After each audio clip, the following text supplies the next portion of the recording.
Estamos viendo el primer retiro espiritual que tuvo el Señor Jesucristo. Espero terminarlo hoy. Yo digo que sí, definitivamente tengo que terminarlo hoy. Que termina precisamente en donde el Señor Jesús camina sobre las aguas y en donde el apóstol Pedro también camina sobre las aguas, y es ahí donde nos quedamos. Y es que me he tardado bastante porque estoy tratando de explicar la situación de la fe, el evento de la fe, lo complicado de la fe. Cada quien tiene su propia opinión, cada quien decide lo que quiere creer, que es esto, que es aquello. Bueno, cada quien es libre, por supuesto, como quiera ver la fe. Y de hecho mencionaba, el mundo tiene un concepto sobre la fe. El mundo dice que cualquier persona que crea en una deidad, en una divinidad, en algo así como sublime, pues entonces ya tiene fe. Pero eso no es la definición bíblica de la fe. La definición bíblica de la fe es: Dios habla y yo le creo. ¿Por qué? Porque Él es Dios. Dios me ha dicho algo y entonces yo le creo. Creer a Dios. La fe, aunque aparentemente sí está en el ser humano, aparentemente sí está en el corazón, pero también es Dios quien la da. Dios la da a través de su palabra. También recordemos, en Gálatas aparece el listado de los dones espirituales. Uno de los dones espirituales, es decir, uno de los dones que da el Espíritu Santo, es la fe. En cuanto a los frutos, perdón, uno de los frutos del Espíritu Santo es la fe. Y en cuanto a los dones, también es la fe. Eso aparece en Gálatas. Uno de los dones del Espíritu Santo es la fe.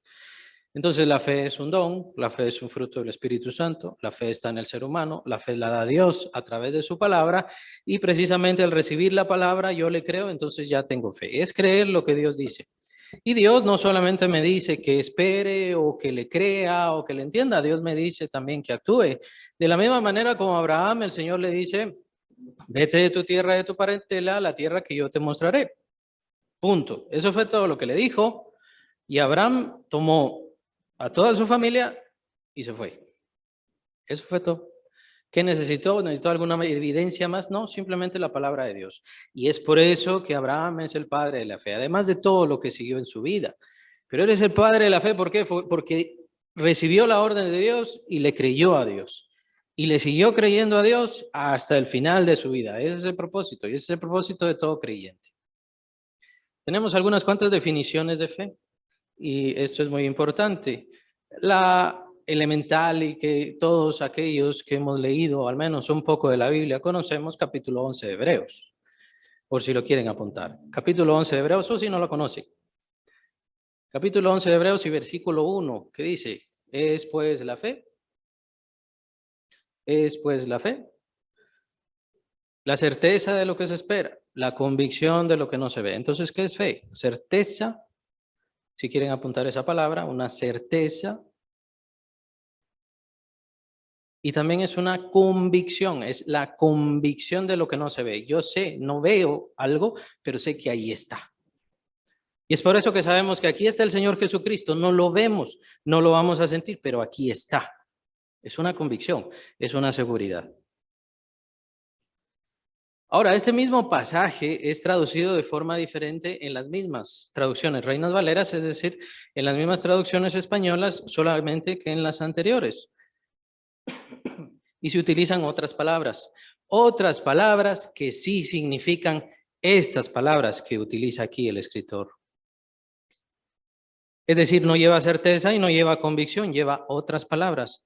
Y son muy válidas, son muy buenas y son muy importantes que las conozcamos. ¿Cuáles son esas palabras? Sustancia y evidencia. Entonces la fe es certeza, convicción, sustancia, evidencia.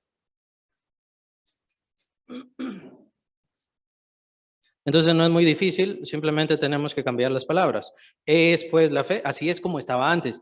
Es pues la fe, la sustancia de lo que se espera, la evidencia de lo que no se ve. Esas cuatro palabras significan fe, tienen que ver con fe. La evidencia de lo que no se ve. Me parece muy importante esa última evidencia. Quiere decir de que yo no voy a ver a Dios, yo no voy a conocer a Dios en esta tierra, quiero decir, en este mundo. No voy a tener un encuentro directo con Él.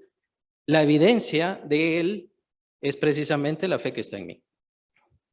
Es muy interesante. La mayor evidencia que Dios dejó en esta tierra de su existencia es la fe de los creyentes. Pienso que sí.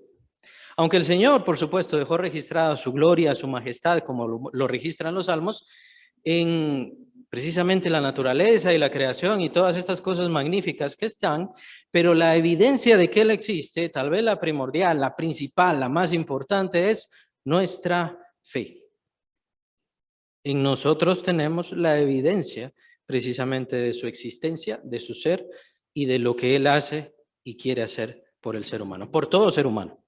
Y por supuesto tenemos la definición que utiliza el apóstol Pablo, siempre la palabra pisteuo.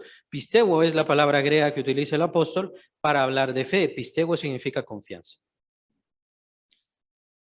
Entonces tenemos esas 5 palabras: certeza, convicción, sustancia, evidencia, confianza.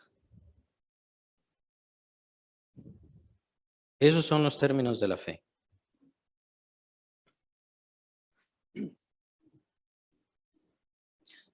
Y me gusta, a mi papá también le gustaba mucho esa parte. Creo que de él lo aprendí. Esa primera parte, la sustancia de lo que se espera. La sustancia, es fe, pues la sustancia de lo que se espera. Entonces, la primera parte de lo que nosotros vamos a recibir por parte de Dios es la fe. Es esa seguridad, es esa comprensión perfecta de quién es Él. Pues aparentemente sí. El Señor deja esa sustancia, esa evidencia de lo que nos ha prometido, esa evidencia de las promesas que Él da, precisamente en la fe que Él pone adentro de nosotros. Es muy interesante, muy importante. ¿Quiere decir que tenemos que cuidar esa fe? Por supuesto que sí. El apóstol Pablo, no lo vamos a ver, pero el apóstol Pablo define la fe como un tesoro. Ese es un tesoro que tenemos. Tenemos este tesoro, dice el apóstol Pablo en Corintios, en vasos de barro. Y ese tesoro es nuestra fe. Tenemos que cuidar ese tesoro. Tenemos que alimentar ese tesoro. Tenemos que fortalecer ese tesoro. Y eso lo hacemos obviamente solo a través de la palabra de Dios y obviamente a través de la obediencia. Estamos viendo varios términos que tienen que ver con respecto a la fe y precisamente porque se ilustran en este caminar del apóstol Pedro en el agua. Así que regresemos. Dejamos al apóstol Pedro en Mateo porque es el único que lo registra, el Evangelio de Mateo, capítulo 14, por si tienen sus Biblias. Nos quedamos aproximadamente en el versículo 28, en donde le dice el apóstol Pedro: entonces respondió Pedro y dijo, Señor, si eres tú, manda que yo vaya a ti sobre las aguas. Y él dijo, ven. Y descendiendo Pedro de las aguas, de la barca, perdón, andaba sobre las aguas para ir a Jesús. Ahí nos quedamos la semana pasada. Y solamente por recordar, recordemos que el Señor Jesucristo se quedó con la multitud, despidiendo a la multitud. Los apóstoles se fueron en la barca en el mar y entonces en el mar ellos vino una gran tempestad. El apóstol Juan registra que muchos estadios, varios estadios, aproximadamente como 20 estadios estuvieron remando. Entonces estaban extenuados, estaban cansados y no podían llegar a la otra orilla porque el viento les era contrario. Debido a esta dificultad y a no poder atravesar el mar, fue que el Señor Jesucristo, que iba caminando en el mar, que iba caminando en el agua, dice, mejor voy a encontrarme con ellos, voy a ir con ellos. El evangelista Juan Marcos es quien nos dice que el Señor Jesús solamente quería adelantárseles, solamente quería estar en la otra orilla cuando ellos ya llegaran. Pero el Señor Jesús, al ver cómo estaban ellos, cómo estaban los discípulos y tan complicados, entonces mejor se les acerca. Mientras iba acercándoseles, y obviamente recuerden que esto es a las 3 de la mañana, más o menos, en ese tiempo difícil, en ese tiempo de oscuridad, en el tiempo de los fantasmas, están los discípulos ahí, en medio del mar, en la barca, y miran a un hombre caminando en el agua. Entonces, creo que no dijeron La Llorona porque en ese entonces no existía La Llorona, pero si hubiéramos sido nosotros, habríamos dicho de plano La Llorona o alguien así. Se espantaron, tuvieron problemas y es por eso que les dice el Señor, les grita el Señor, tened ánimo, yo soy, no temáis, soy yo el Señor. Y es entonces donde se le ocurre al apóstol Pedro preguntarle esto: si eres tú el Señor, entonces manda que yo vaya a caminar, que yo vaya caminando sobre las aguas. Y el Señor lo único que le contesta es ven. y el apóstol sale de la barca. Es ahí entonces donde nos centramos ahora.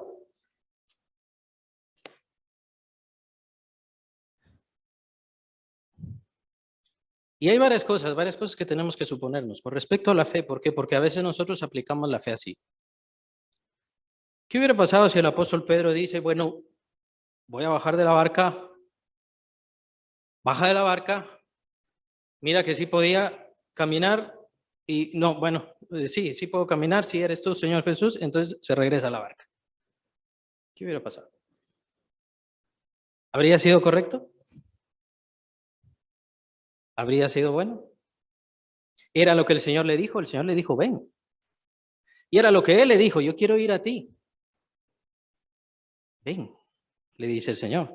Entonces, no era simplemente bajarse, ver que sus pies sí se quedaban firmes sobre el agua, sino que tenía que ir caminando. Y es ahí donde nosotros no aplicamos el sentido sobre nuestra fe, lastimosamente.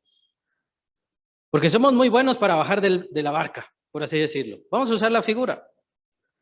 Somos muy buenos para bajar de la barca. Somos muy buenos para probar de que nuestros pies están firmes sobre el agua, pero no somos buenos para seguir, para caminar. Ahí nos cuesta. Ahí ya no seguimos. A veces, hermanos, nosotros actuamos en nuestra fe así. A veces nosotros tenemos nuestra fe así. ¿Por qué no decirlo? Hay muchas personas que han recibido al Señor Jesús y es algo bello, es algo bonito. Y digo yo, incluso sí, de seguro tenían fe. Recibieron con fe al Señor Jesucristo, recibieron con ánimo al Señor Jesucristo. Tal vez sí sintieron cierto cambio, sus conciencias se aligeraron, por así decirlo, gracias a ese perdón que da Dios a través de su Hijo, pero siguieron, avanzaron. La fe no es simplemente un momento, un instante, ya levantó la mano, hace 3 años, hace 10 años, hace 20 años levantó la mano en un congreso, en una campaña, en una cosa. Lo siento mucho. La fe es bajarse de la barca y seguir caminando hasta llegar al Señor Jesucristo. Y esa es precisamente la figura de nuestro cristianismo y que el cristianismo que debemos tener. Nosotros nos bajamos de la barca al creer en el Señor Jesucristo y así tenemos que permanecer hasta el final de nuestra vida, hasta que nos encontremos con el Señor.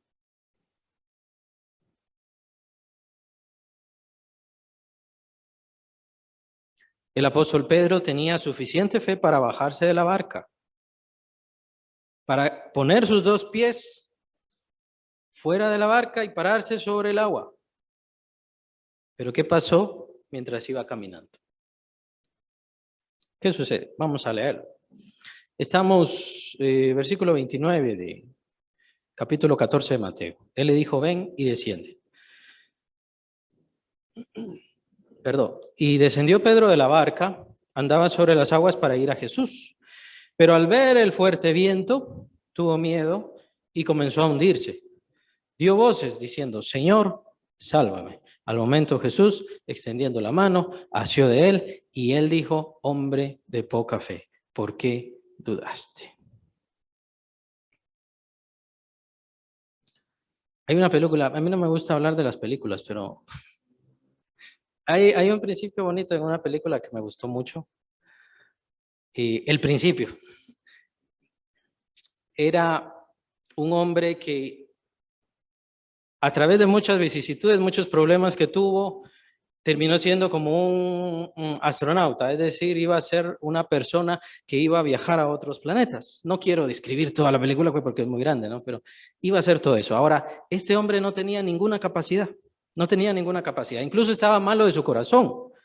Estaba con problemas en su corazón y él no tenía las facultades, no tenía el intelecto, no tenía ninguna oportunidad o capacidad para poder llegar a ser ese hombre que iba a ir al espacio a esos planetas.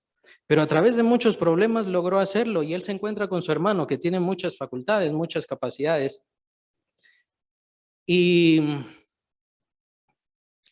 entre muchas cosas, al final el hermano termina preguntándole a este hermano que iba a ir al espacio, termina preguntándole, ¿cómo hiciste todo esto?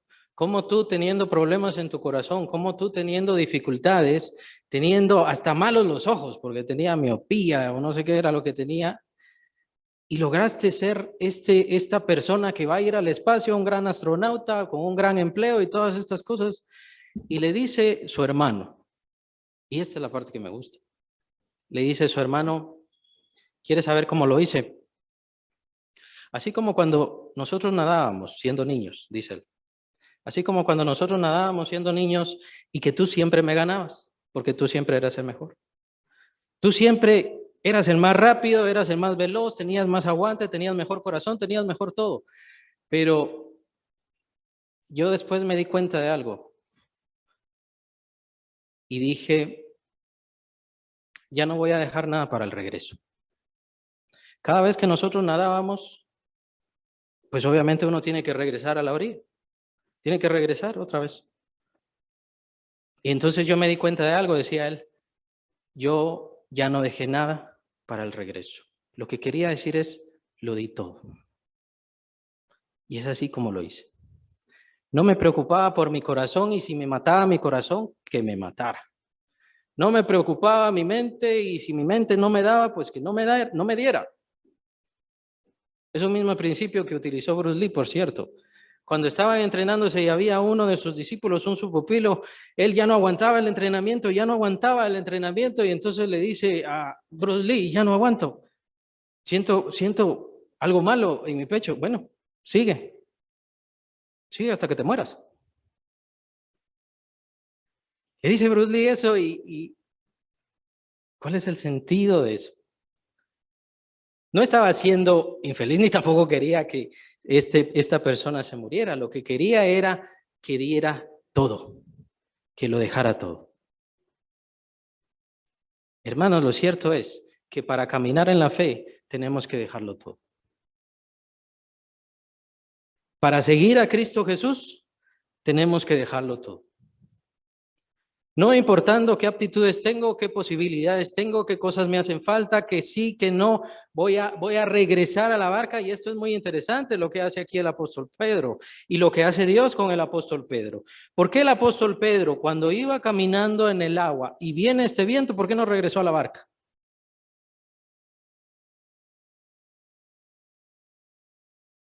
El apóstol Pedro empezó a hundirse. ¿Por qué no regresó a la barca? Porque la barca estaba lejos. Porque la barca no la tenía a mano. Porque a veces Dios espera ese momento en el cual nosotros vamos caminando y caminando y caminando y es entonces cuando viene el viento, es entonces cuando viene el problema y nosotros ya no tenemos ninguna seguridad a que aferrarnos. Ninguna seguridad para tomarnos. Ese es el camino de la fe. Y a veces por eso el Señor nos deja así. A veces por eso el Señor nos quita toda seguridad. A veces por eso el Señor nos quita todo medio. ¿Crees que soy yo quien te sostengo? ¿Estás poniendo tu confianza en mí y en mi palabra?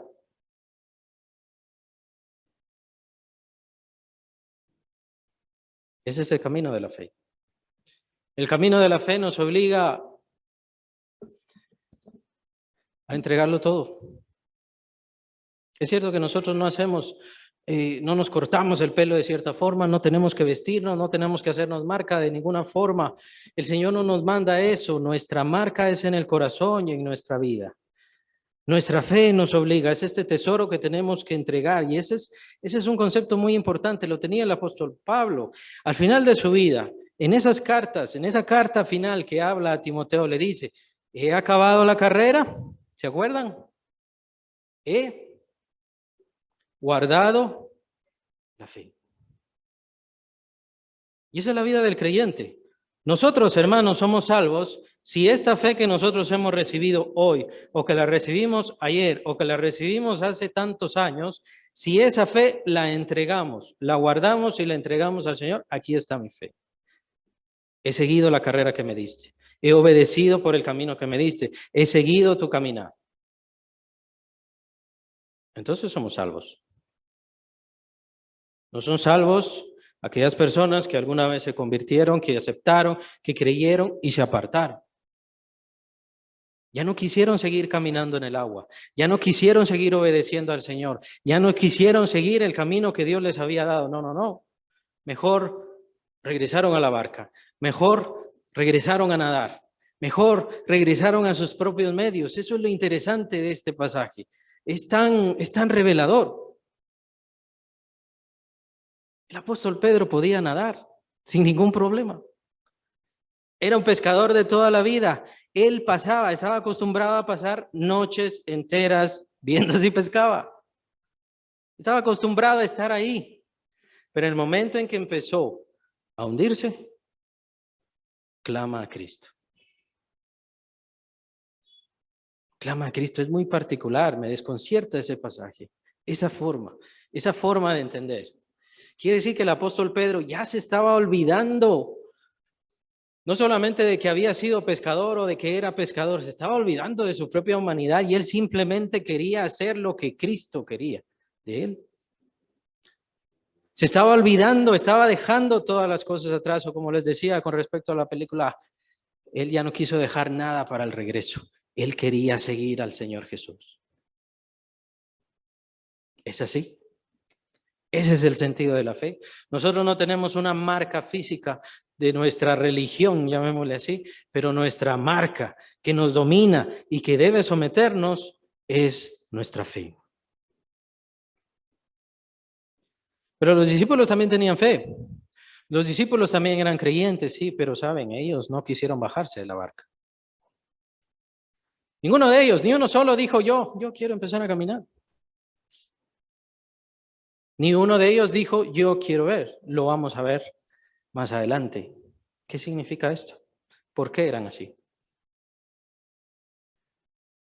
Entonces, estaba hablando sobre las definiciones de fe y es muy importante entonces, hermanos, que mantengamos esta certeza, que mantengamos esta convicción, que si tenemos duda, que nos pongamos a buscar, nos pongamos a entender y nos pongamos a orar de todo corazón, el Señor nos va a dar la respuesta y mantenga esta convicción en nuestros corazones porque es la fe lo único que tenemos.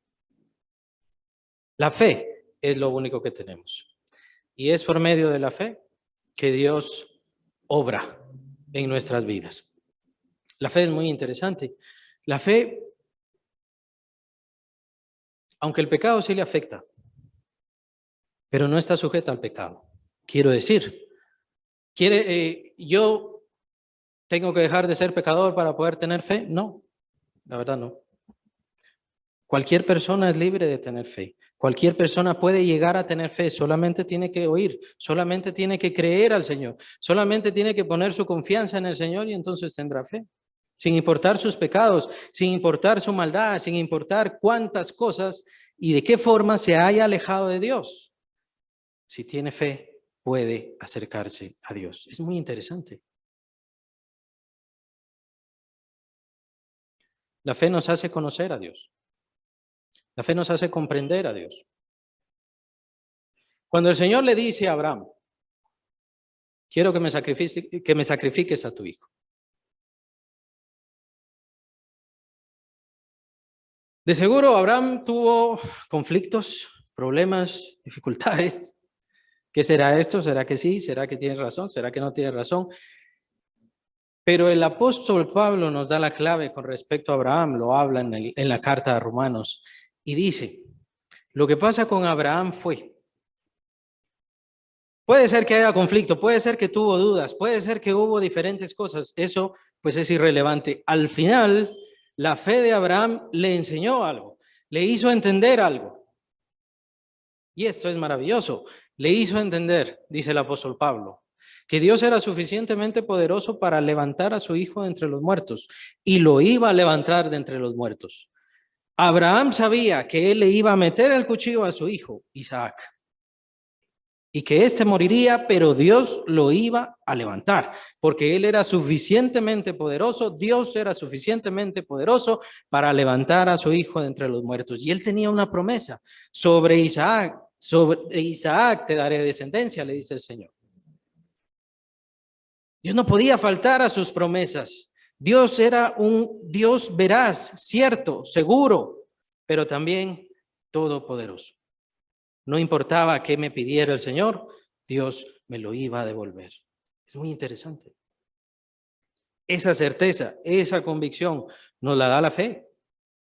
Nos lo lleva a dar esa seguridad, esa entrega, ese conocimiento de Dios que precisamente viene a través de la fe.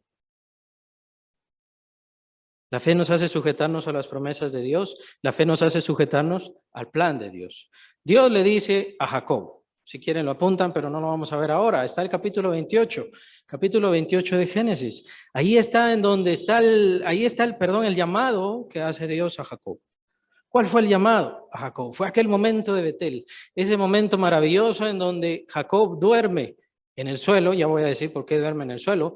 Jacob está durmiendo en el suelo y entonces en ese sueño ve una escalera gloriosa, una escalera maravillosa que sube al cielo hasta el mismo trono de Dios y a ángeles bajando de esa escalera. Dios entonces le da la promesa, te voy a traer, voy a regresarte a esta tierra te la voy a dar, te voy a multiplicar toda la promesa que le hice a Abraham, a ti te lo voy a dar todo. Es muy interesante todo esto al entender el contexto. Jacob estaba arruinado. Jacob había quedado en la ruina total. ¿Se acuerdan toda aquella historia? Le había robado la primogenitura a su hermano Esaú. Había ido con su padre que estaba ciego, cegatón, ya estaba grande, y hace una treta. Isaac pensó que era Esaú a quien estaba bendiciendo, pero en realidad no. A quien le dio la bendición fue a Jacob. Y entonces Esaú ya no recibió más bendición de Jacob. Entonces Esaú quiere matar a su hermano Jacob. Y por eso Jacob tiene que salir huyendo. ¿Huyendo con qué? Con nada, con su ropa.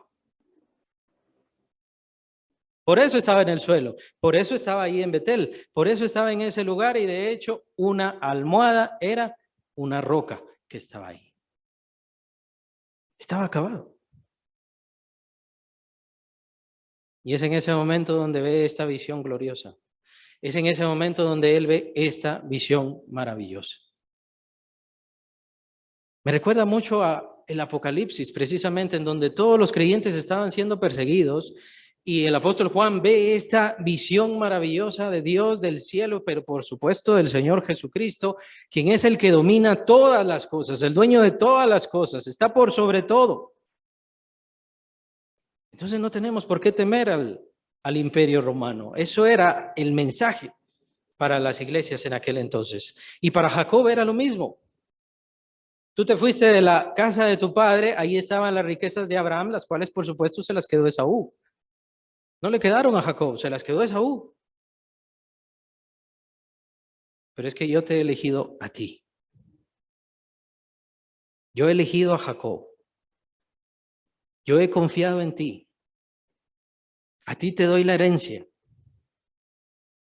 Y yo te voy a traer, yo te voy a regresar a esta tierra. Y te voy a multiplicar. Y voy a hacer tantas y tantas cosas. Ahí está, vean, la promesa. Ahí está la palabra. Y es bonito aferrarse a la palabra. Hasta que consideramos el tiempo. ¿Cuántos años tuvo que esperar Jacob para que el Señor cumpliera esa palabra?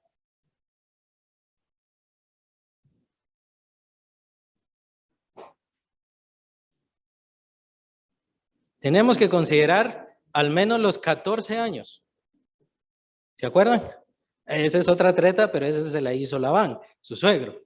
Él se quería casar con Raquel, porque amaba a Raquel, se enamoró de Raquel, quería casarse con Raquel. Su suegro le dice, sí, está bien, no hay problema, te vas a casar, pero me tienes que trabajar 7 años. 7 años para poder casarte con ella, ¿no? Como su dote. Supongo que la idea era, como les comentaba, él llegó sin nada, él llegó en cero, no había una dote para dar. En aquel entonces se daba dote, ahora no, ahora se casan y no se casan y hacen lo que quieran. No, en aquel entonces había que dar una dote, entonces él no tenía dote. Bueno, entonces vas a trabajar 7 años por ella. Bueno, está bien, entonces te vas a casar. Llega el momento de la boda, le tapan la cara a la novia y hacen la boda, qué bonito y todo lo demás.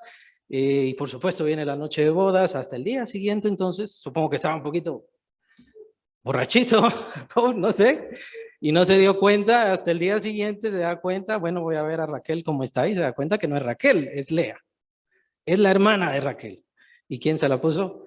Labán, eh, su suegro. Entonces va a reclamarle a su suegro, ¿por qué pusiste, por qué me hiciste esto, por qué esto? Y es entonces cuando le dice, está bien, en nuestra costumbre no es bueno que la menor se case antes que la mayor, así que Lea es la mayor, así que primero te casas con ella, ahora te doy mejor a Raquel y entonces otra vez me vas a trabajar 7 años. Así que tuvo que trabajar 14 años por sus esposas. Solamente eso. ¿Cuántos años más le podemos añadir?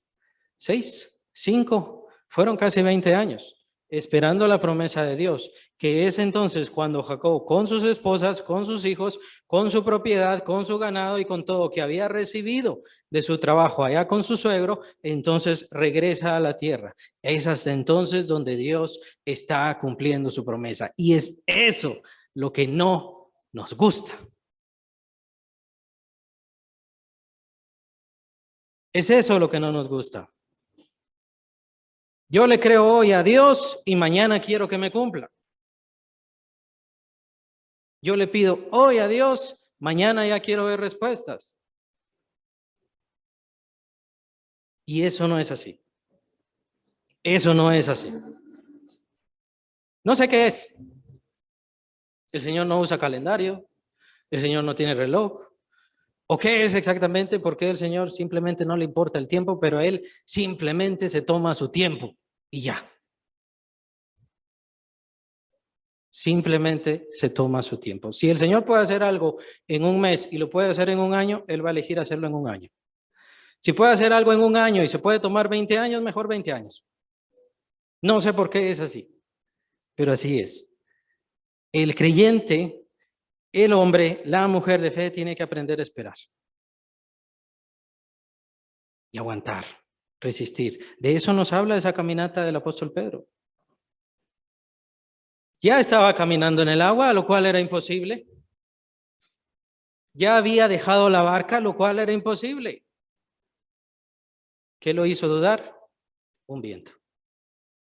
Un pequeño viento. Y entonces empieza a hundirse, ¿no? Ahora, viene entonces la pregunta acá. ¿El Señor no puede obrar sin nuestra fe?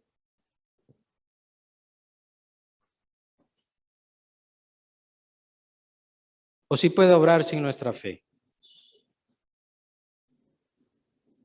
Hace algunos años bueno, se decía el predicador, le hablaba a otro predicador que Dios le tiene que pedir permiso. Estaban hablando de algo que había él descubierto en la palabra de Dios. Dios le tenía que pedir permiso a nosotros para poder actuar. Eso le estaba explicando a este otro predicador muy famoso, no voy a decir los nombres, pero muy famoso, se lo decía.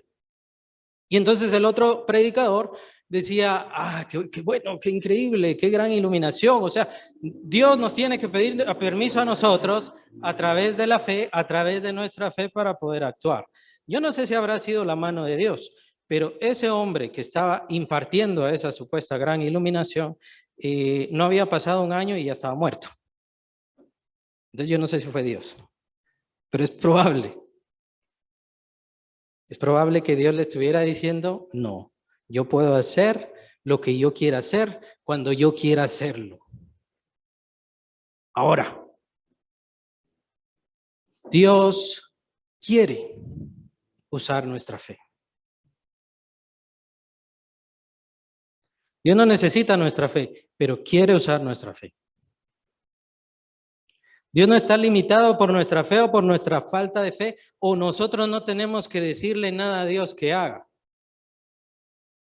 Pero Dios quiere usarnos a nosotros, y si no nos usa a nosotros, simplemente no obra, muchas veces.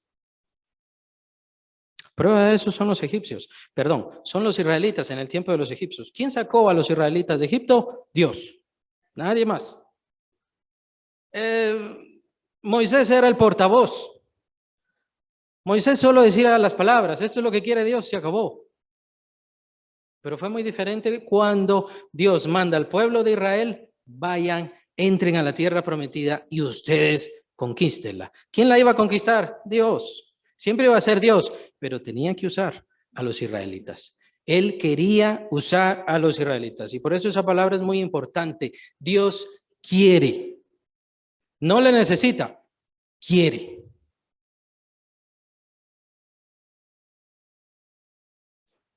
Ustedes tal vez se han preguntado alguna vez por qué el Señor permite tanto dolor, permite tanta pena, permite tantos problemas. Pues la respuesta obviamente es de que al final de los tiempos el Señor va a dar justicia a todo y va a quitar toda la inseguridad. Pero existe otra cosa muy interesante y es que Dios quiere usar a su pueblo, pero su pueblo no le deja. Ahí es el problema de la fe. Dios quiere poner justicia, Dios quiere que haya bendición, Dios quiere derramar multitud de cosas maravillosas sobre esta tierra, aún así como está, pero tiene que usar a sus hijos. Quiere usar a sus hijos. Como ellos no quieren, como ellos no le buscan, no lo hace. Y para ser sinceros, hermanos, muchas cosas que nosotros le pedimos al Señor, nosotros buscamos del Señor, el Señor no las hace. ¿Por qué? Porque nosotros dejamos de creer. Y no es porque Dios no pueda hacerlo, es porque Dios quiere usar nuestra fe. Es porque Dios quiere usar nuestra confianza. Es porque Dios quiere que nosotros caminemos y que nuestra confianza en Él sea perfecta, permanente y para siempre. Y que vaya creciendo. Nosotros somos los que no queremos. Pasa un año, ya me cansé. Pasan 2 años, ya no aguanto, mejor ya no pido. Pasan 3 años. Ya hasta me olvidé que le estaba pidiendo al Señor. Aproximadamente 20 años se pasó Jacob esperando la respuesta del Señor. ¿Cuándo fue ungido el rey David? Aproximadamente a los 12, a los 14 años por ahí. ¿Cuándo fue rey? Cuando tuvo 40 años. Tuvo que aguantar un infierno. Que todo le decía, definitivamente tú no eres el ungido, tú no eres el ungido. Dios no te va a poner como rey, pero tuvo que esperar.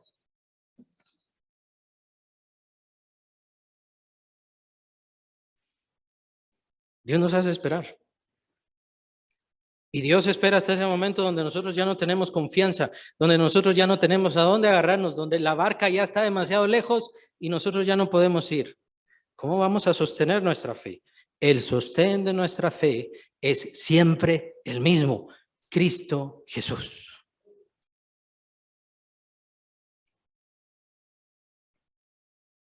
¿Sabe, hermano? Con respecto a las respuestas del Señor, usted puede dudar por cualquier cosa. ¿Será que el Señor me quiere dar un carro? No me quiere dar un carro. ¿Me quiere dar una casa? No me quiere dar una casa.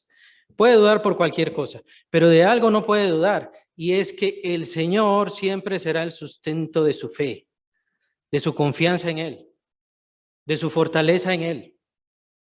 Él siempre estará ahí para ayudarle, para responderle. No le va a responder así como nosotros, entre nosotros nos respondemos, pero va a usar a los hermanos, va a usar a la iglesia, va a usar su palabra, va a usar los mensajes, va a usar las alabanzas, va a usar cualquier medio para contestarle a su alma. Somos nosotros quienes no queremos oír. Somos nosotros quienes no queremos oír. Si el Señor tiene su misión, lo que se llama la misión de Dios, que por cierto, la verdadera misión de Dios es Dios actuando en la vida de todos los seres humanos. Primeramente para que se conviertan, para que cambien sus pensamientos, para que tengan fe en Él, para que vengan al conocimiento de su Hijo, por supuesto. Y si Dios está haciendo eso con ellos, ¿por qué dudamos de lo que está haciendo en nosotros si somos sus hijos?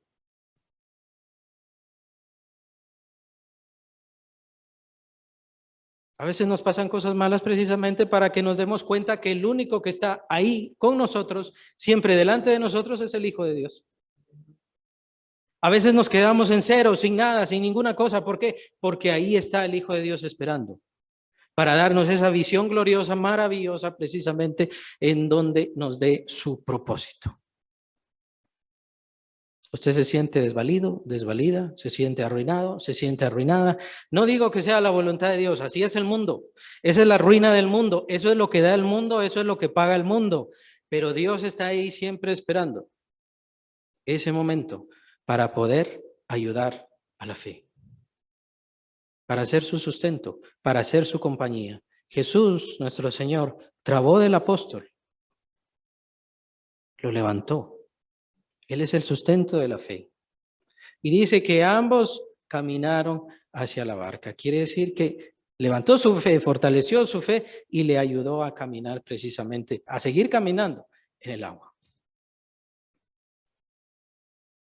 El gran problema de las personas no es que aceptaron a Cristo. El gran problema es que se cansaron o se hartaron o prefirieron al mundo, pero no pudieron caminar siguiendo al Señor Jesucristo. Ese es el gran problema. Ahí es donde se pierde más gente. Vean, hermanos, la lógica del convertirse no es tan difícil, ¿no?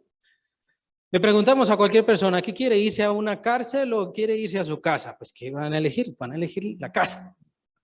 Y es bastante lógico. De hecho, el infierno es muchísimo, muchísimo más espantoso que una cárcel. ¿Quiere irse al infierno o quiere irse con Dios al cielo? La lógica no es muy difícil y muchas personas se conmueven y muchas personas inician. El problema de la fe es seguir caminando hasta el final. La meta es Cristo Jesús. La meta no es caminar sobre el agua. La meta es caminar hacia Cristo Jesús.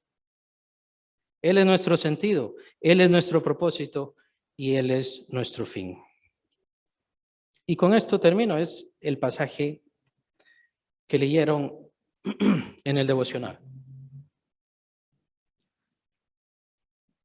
Cuando el Señor Jesús tiene al apóstol Pedro y entonces ya lo levanta y van caminando y por supuesto le dice esa frase, ¿no? ¿Por qué has dudado, hombre de poca fe?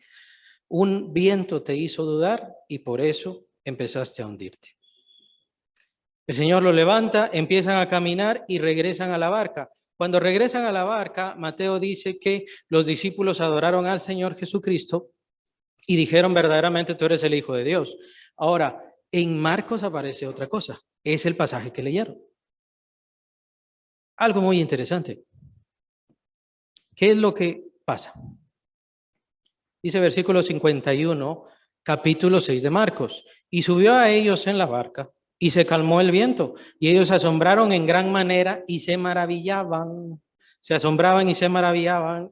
Remarco eso. Porque entonces viene el versículo.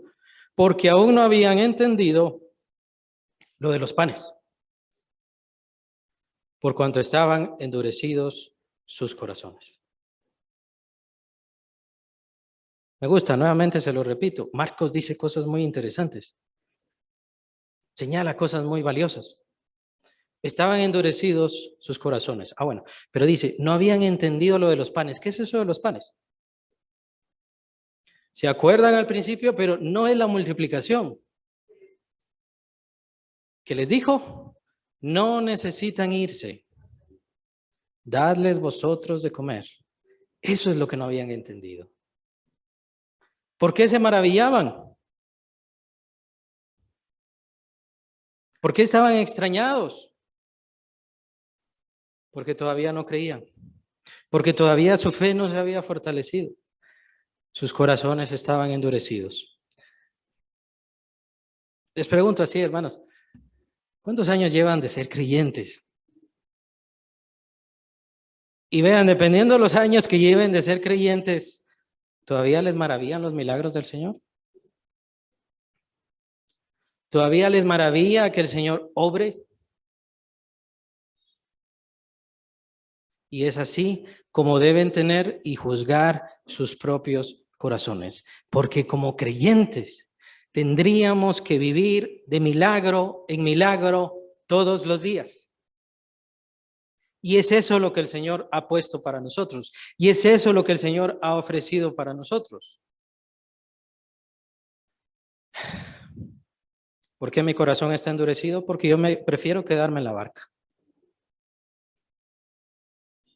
Prefiero quedarme en lo seguro. Y con esto no estoy hablando sobre su salvación. Somos creyentes, somos salvos, lo creemos, lo tenemos. Sabemos que el Espíritu Santo está dentro de nosotros, pero ¿por qué no podemos vivir esa vida de milagros, esa vida de triunfo, esa vida llena, completa de gozo en Cristo? ¿Y por qué todavía nos sorprenden las maravillas de Dios? Eso es lo que dice la Biblia. Ellos no deberían estar extrañados de las maravillas de Dios, porque ahí estaba el Señor Jesucristo, quien todo lo podía. Y de él les había dicho, ustedes también pueden darles de comer. ¿Cree usted que Dios le ha dado poder a usted? ¿Lo está usando? ¿Está caminando? ¿Está orando por cada enfermo que ve, que mira y se maravilla? Se maravilla de esos momentos de relación con Dios, de comunión con Dios, diciendo, Dios verdaderamente estuvo aquí, pero si Dios siempre está aquí, el Señor siempre está aquí. El que nos dediquemos a ciertas cosas, el que hagamos otras cosas mayores, pues todo eso es bueno, todo eso es importante, todo eso es parte de la fe. Que yo quiera mejorar la alabanza, que yo quiera dedicarle más tiempo a la alabanza, es porque amo a Dios, porque anhelo a Dios, porque deseo a Dios y porque deseo encontrar más de Él. Eso es bueno, es maravilloso, pero Dios siempre está aquí. Prueba de eso son los libros que están escritos en el cielo, donde dice que están ahí los ángeles escribiendo todas las cosas que los seres humanos han hecho. Dios está atento de todo, de todos. Pero es nuestro corazón el que está endurecido. A veces son los años. A veces pasamos 10 años y sigo viniendo nada más a la iglesia a sentarme, lo cual es bueno. Pero hermano, hermana, usted tiene don, usted tiene un llamamiento, usted ya sabe, usted ha leído la Biblia, usted conoce, el Señor le está llamando. Que trabaje. Si el ser creyente no significa, no somos feligreses como de otras religiones que solamente vienen a escuchar aquella cantaleta en latín, que fue uno de los puntos muy principales para la situación de la reforma. Todo era en latín, entonces me imagino yo a esas pobres personas llegando a la iglesia y a no entender nada porque todo estaba en latín. Ni siquiera el mensaje lo entendía porque todo estaba en latín. Nosotros no somos así. Si usted está aquí es porque Dios le está llamando. Si usted está aquí es porque Dios quiere que entienda. Si usted está aquí es porque su mente tiene que cambiar. Tenemos todavía esa mente que se maravilla con las cosas y con los portentos de Dios. Nuestra mente no ha cambiado, lastimosamente. Todavía no hemos entendido, todavía no hemos aprendido a caminar como el Señor quiere que caminemos. Debemos actuar en fe.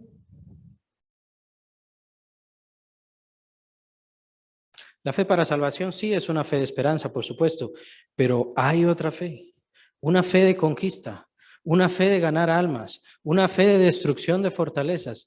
Esa no es fe de esperar. Yo espero nada más como la salvación. Ahí usted tiene que ir a hablar, usted tiene que aprender, usted tiene que llenarse de Dios. Y por supuesto cumplir el mandato de Dios. El caminar del apóstol Pedro en el agua nos desafía a todos precisamente porque es lo que nos está explicando la fe. La fe de todos, la fe que todos debemos tener.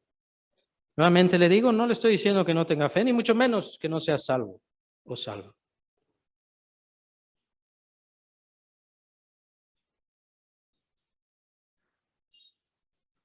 La razón por la cual Dios no actúa en esta tierra más, la culpa la tenemos nosotros.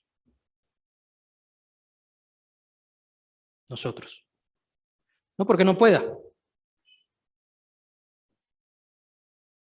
Tampoco porque no quiera. Es porque Él quiere usarnos a nosotros para actuar y para cambiar este mundo. Que el Señor les bendiga.